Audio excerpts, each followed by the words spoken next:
이제 시편 11편은 그 사무엘상 18장과 19절을 배경으로 이룹니다. 그러니까 처음에는 사울왕이 다윗을 굉장히 좋아했어요.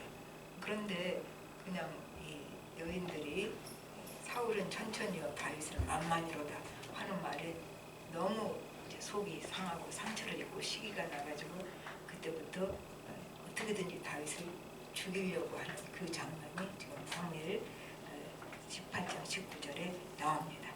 그런데 이제 1절에서는 내가 여호와께 피하였거늘 너희가 내 영혼에게 새같이 내 산으로 도망하라 하면 어찌함인가.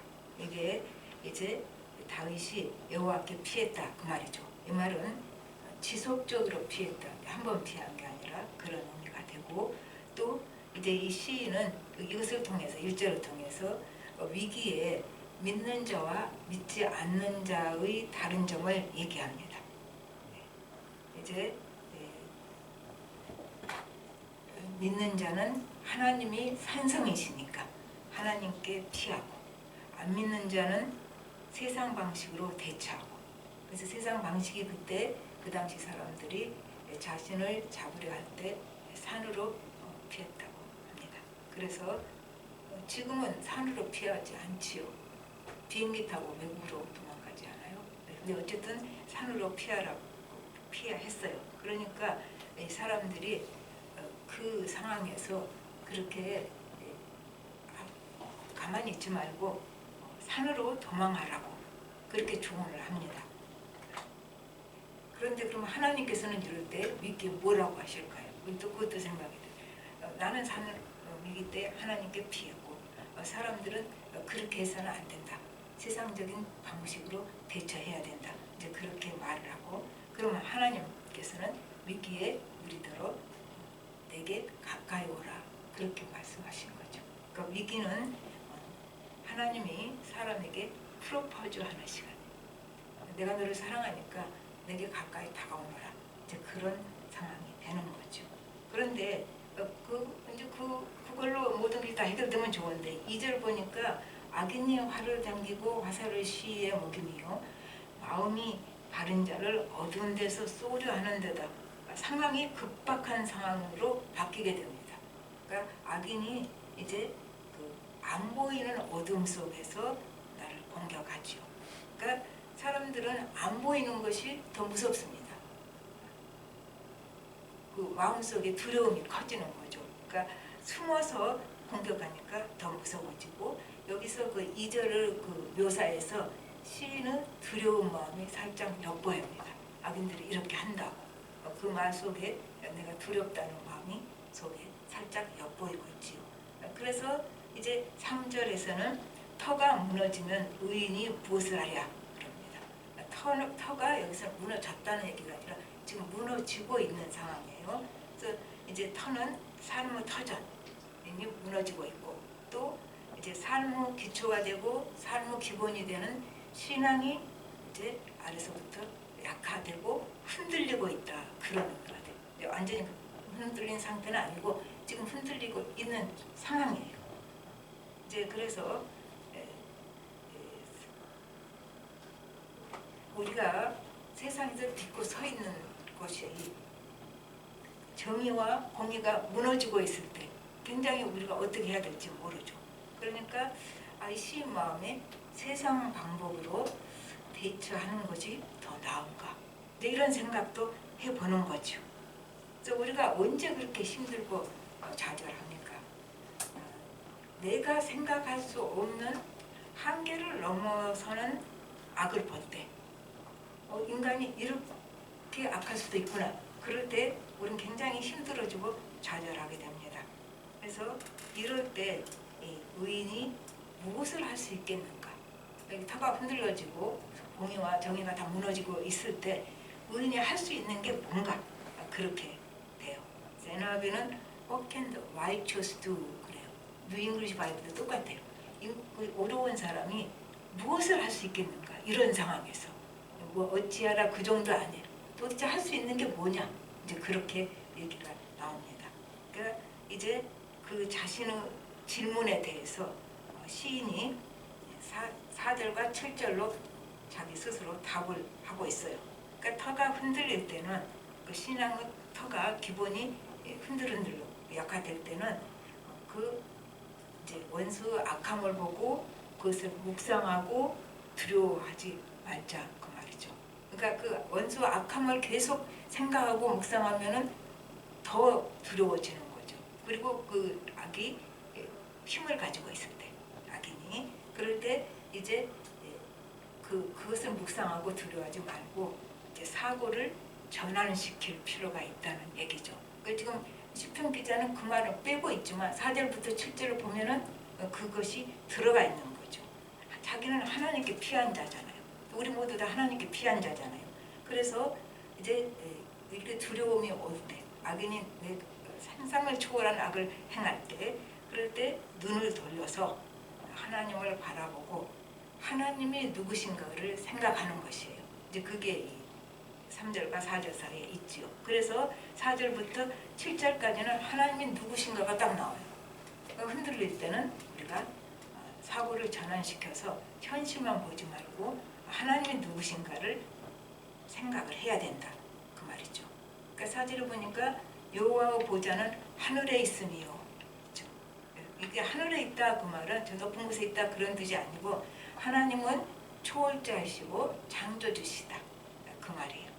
그래서 이제 이신론에서는 모슬림 같은 것 정도는 어떻게 하냐면 초월자가 세상을 만들어 놓고 그러니까 시계로 한다면 시계를 만들어 놓고 나 몰라라 내버려 두는 것이 이제 이신론이에요. 그런데 우리 하나님은 창조주시면서 우리 가운데 임재하시면서 우리 안에 거하신다 그 말이죠.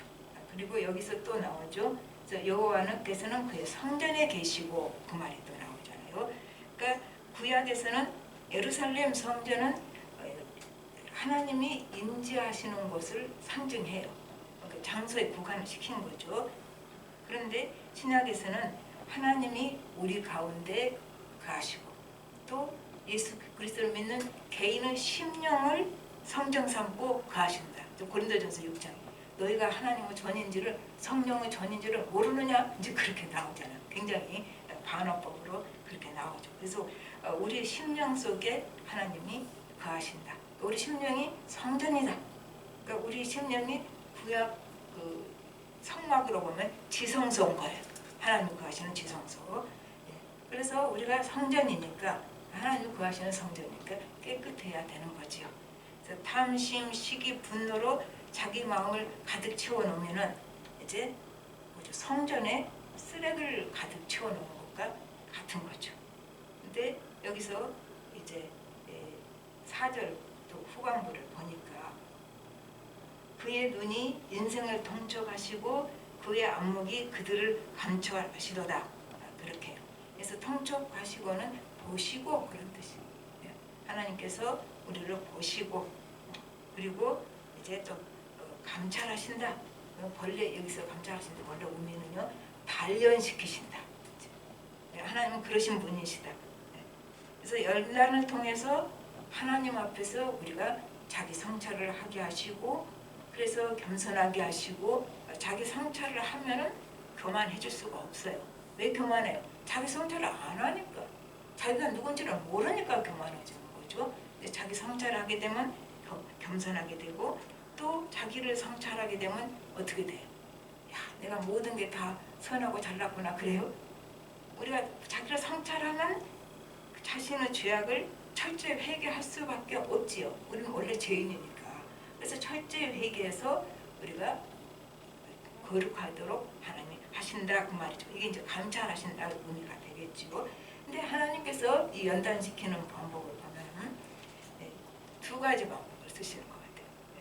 나를 이렇게 사랑해주고 나를 이해해주고 그리고 도와주는 사람을 보내시죠.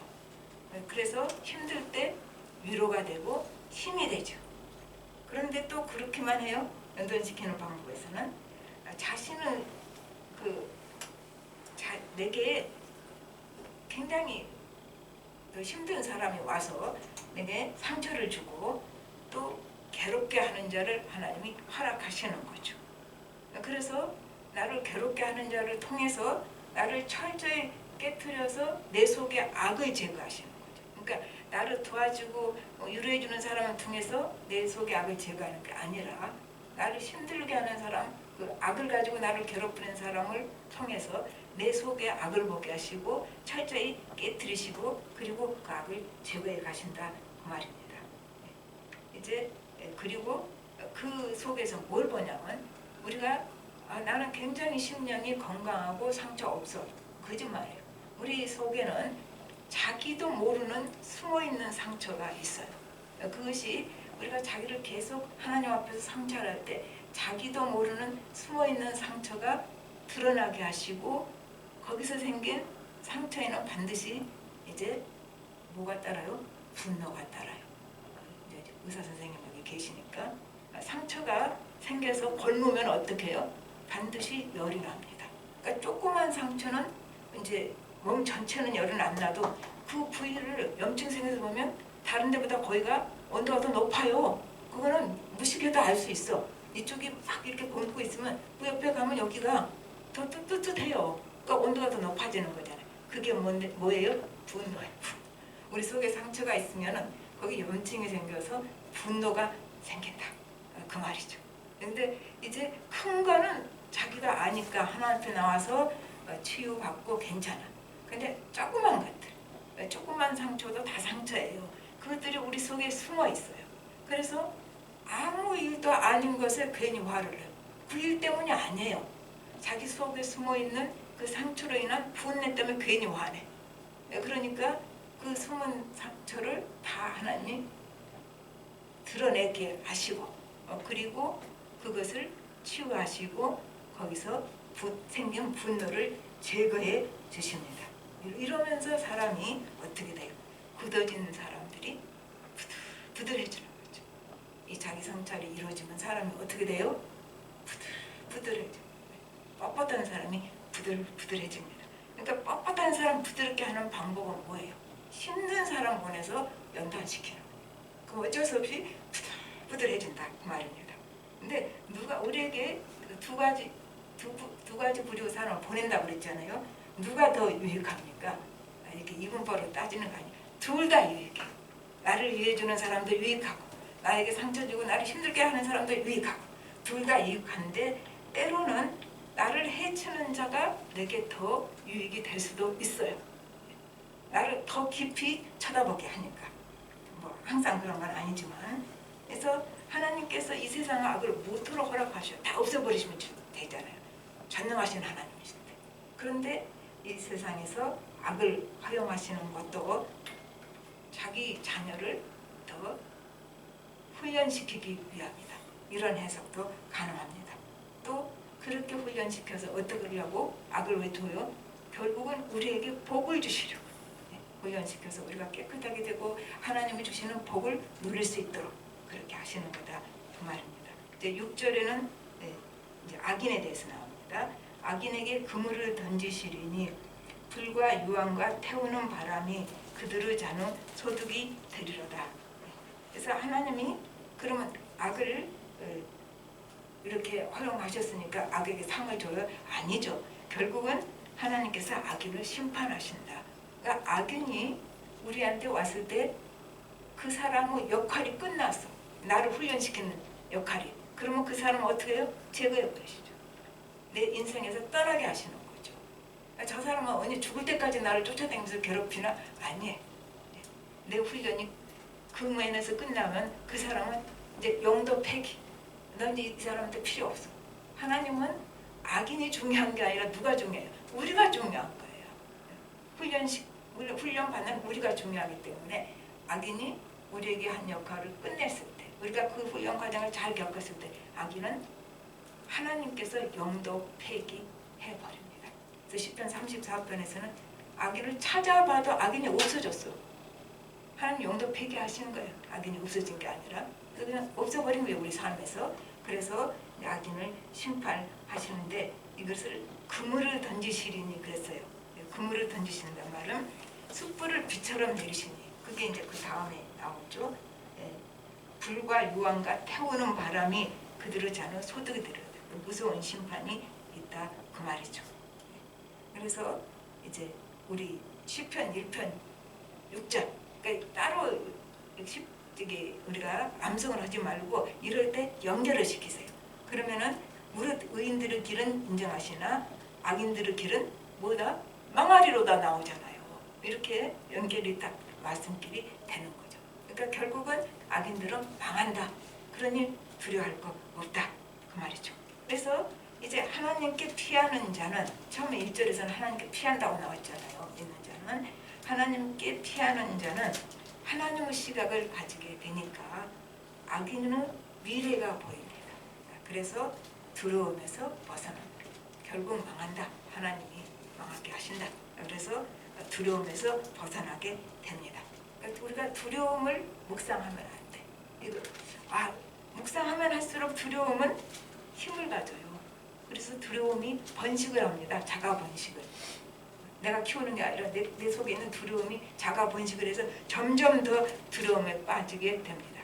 그러니까 내게 있는 그 두려움은 묵상하지 말고 내던져버리고 하나님께 피하는 것이 살 길이다. 그 말이죠. 이제 7절을 보십시다. 여호와는 의로우사 의로운 일을 좋아하시니 정직한 자는 그의 얼굴을 배우리다. 이제 정직한 자는 여기서는 하나님을 인정하고 의지하는 자를 지금 1절을 이렇게 7절에서 바꾸고 있죠. 같은 얘기예요. 그래서 그 정직한 자에게 주시는 축복이 하나님의 얼굴을 본다. 그렇죠? 이 얼굴을 보는 것은 왕 앞에 아련하는 것을 하는 얼굴을 본다는 의미로 해요. 그래서 이제 하나님 앞에 나아가게 되는 것이고 우리가 여기서 조심할 게 있어요. 우리 누가복음에서 나오는 바리새인 기도 자기에게 종교적인 이미지를 딱 씌워놓잖아요. 나는 이렇게 해서 이렇게 하나님 잘 믿는 사람. 자기한테 종교적인 이미지를 딱 씌워놓으니까 그러면 이 이미지가 그 바리새인 실체입니까? 아니죠. 그건 가면이에요. 바리새인의 실체는 아니죠. 그건 뒤집어 쓴 가면이고 자기가 종교적인 이미지를 자기한테 씌워놓은 거지요. 그러니까 여기서 우리가 신앙생활 할 때 이렇게 이미지를 씌워서 가면을 써버리면 우리는 하나님은 큰 은혜를 받을 수가 없어요. 그게 막혀버린 거죠. 내가 만든 나에 대한 이미지가 내 가면이 하나님과 나 사이를 거리를 밀어 떨어뜨려 버린 거죠. 정치가들은 그렇게 하잖아요. 자기 이미지 만들어가지고 대중들이 그 이미지 쫓아가게 만들어. 근데 그 사람은 그 이미지는 아니거든요. 우리가 이번 사건에서도 볼 수 있잖아요. 그러니까 신문에 난 사건 뭐 얘기할 것도 없고 자기 이미지를 사람들이 따르게 하니까 그거는 이미지지 실체가 아니니까. 실체가 드러났을 때는 참 참담해지는 거죠. 근데 그건 정치가들은 그렇다고 치더라도 예수 믿는 사람이 그 종교적인 이미지를 뒤집어 쓰고 평생을 살면은 그건 진짜 비참한 거예요. 우리가 하나님 앞에 정직해야 되는 거죠. 자기 이미지 씌워놓지 마. 나는 종교적으로 이렇게 하나님을 믿어왔고 이렇게 희생도 해왔고 내가 이렇게 헌금도 할 수 있었고 일단 종교적인 이미지 그거 딱 뒤집어 쓰고 그러니까 나는 괜찮아. 나만큼 하는 사람들도 드물지. 난 참 잘하고 있어. 이 종교적인 이미지 때문에 우리가 하나님과 깊은 교제를 놓치고 말고 놓칠 뿐만 아니라 그 하나님 주신 그 깊은 맛을 누릴 수가 없는 거지요. 그러니까 우리는 하나님 앞에 나갈 때 어떻게 해야 돼요? 다 집어 던지고 벌거벗고 민낯으로 나가야 돼. 그게 하나님과 깊은 교제를 이룰 수 있죠. 어차피 하나님은 안 속아요. 내가 이미지 만들라고 뒤집어 쓰고 가도 하나님 그 이미지 볼 것 같아요? 안 봐요. 하나님은 내 속 심령을 보시기 때문에 우리는 어차피 들통날 거 미리 민낯으로 하나님 앞에 나아가야 된다. 그래서 이제 그러할 때 하나님의 얼굴을 진짜 보게 되는 거죠. 그러니까 이건 얼굴이라고 했는데 하나님의 임재 속에서 하나님의 은혜를 체험하게 되는 거죠. 그러니까 우리가 정말로 하나님의 은혜를 받고 싶으면 솔직해져야 돼요. 자기가 만든 이미지 다 벗어버려. 그리고 민낯으로 다가가야 되는 거죠. 그리고 이상하게요. 그 하나님 앞에 민낯으로 있는 사람들은 뭐 실수도 많고 그러는데도 우리가 참 좋아해 볼 때 기분이 매력이 있어요. 그런 것 같아요. 민낯으로 하나님 앞에 서 있는 거는 하나님이 기뻐하셔서 그런 매력이 있는지도 모릅니다. 그래서 어째 우리가 하나님 얼굴을 이제 보게 되는 거죠. 그렇게 민낯으로 갈 때. 그래서 하나님 은혜를 체험하면 이 하나님 은혜를 체험한 자는 그 세상에서 주는 받을 수 있는 모든 것과 이 은혜 안 바꿉니다. 왜 그래요? 너무 좋으니까. 이 은혜 받는 순간이 너무 그 천국을 내가 맛보고 있는 순간이니까 세상 것하고 안 바꾼다 그 말입니다. 이사야서 6장 우리가 다 아는 얘기예요. 이사야가 이제 보좌에 앉으신 하나님을 보잖아. 의전회의에 계신 보좌에 앉으신 하나님을 보지요. 그리고 이 거룩한 하나님의 임재를 체험하고 나니까 화로다 나는 죽게 되었다. 자기를 실체로 본 거예요. 내가 지금 뭐하고 살아왔나. 나는 진짜 아무것도 아니고 자기 실체가 다 드러났고 이제 그 은혜를 체험하고 나니까 실체만 드러났어요? 아니죠. 이제 그 은혜 감동이 너무 크니까 하나님께서 내가 누구를 보내며 누가 우리를 위하여 갈고 이렇게 하실 때 이사야가 뭐래요? 내가 여기 있나이다 나를 보내소서 했잖아요. 그 은혜란 건 이렇게 무서운 거예요. 은혜를 진짜로 체험하게 되면은 이제 내가 힘들고 손해봐도 하나님이 하시는 일을 기쁘게 자발적으로 할 수 있다 그 말이죠. 그렇게 하면 내가 복을 받을 것이니까 이거 가지고는 못합니다. 진짜 희생을 할 수 있어요? 내가 그렇게 하면 복 받는다고? 그거 아니에요. 그러면 또 하나 이미지가 되고 또 하나 가면이에요. 그렇게 않고 정말 내 심정 속에서 하나님의 거룩한 임재를 체험하게 되면은 이제 아무리 힘들고 손해봐도 내 심령 속에서 그 일을 하고 싶은 거예요. 그러고 나면 아무 인정도 못 받고 별거 될 것이 없는 그게 문제가 아니에요. 하나님이 하라고 하셨으니까 간단하죠. 그런데 우리가 이제 내가 현실 쪽에서 모든 것이 잘 된 거 한 것 같아요. 그리고 저 사람은 참 뭐든지 잘한다고 사람들이 칭찬을 하더라도 하나님이 인정하시지 아니하는 길에 서 있으면 나는 어떻게 해요? 잘못 가고요. 넓은 문으로 가고 있는 거죠. 나는 잘못 가고 있는 거예요. 그러나 내가 지금 힘들고 아무것도 안 되는 것 같고 그래도 하나님 의지하고 하나님이 가시는 길을 가고 있으면 그 길 노상에 있으면 나는 지금 하나님을 목적으로 하고 우리 목적지가 어디예요? 하나님을 목적으로 하고 잘 가고 있는 것입니다. 여러분 두려워할 거 없어요. 하나님을 목적으로 하고 잘 가고 있으면 그것으로 됩니다. 하나님이 여러분 다 책임지십니다. 가장 좋은 길로. 다 같이 기도하겠습니다. 하나님 아버지 주님 은혜를 감사를 드립니다. 세상에는 우리를 미혹시키는 것들이 너무 많고 세상의 가치관은 이미 어려서부터 우리를 다 꿰뚫고 들어와서 우리를 붙잡고 있습니다. 하나님은 우리가 거기서 벗어나서 정말로 하나님께 피하라고 합니다. 세상적인 방법을 버리라고 합니다. 우리는 때로 흔들립니다. 삶의 터전이 흔들릴 때가 있습니다. 신앙의 기초가 흔들릴 때가 있습니다.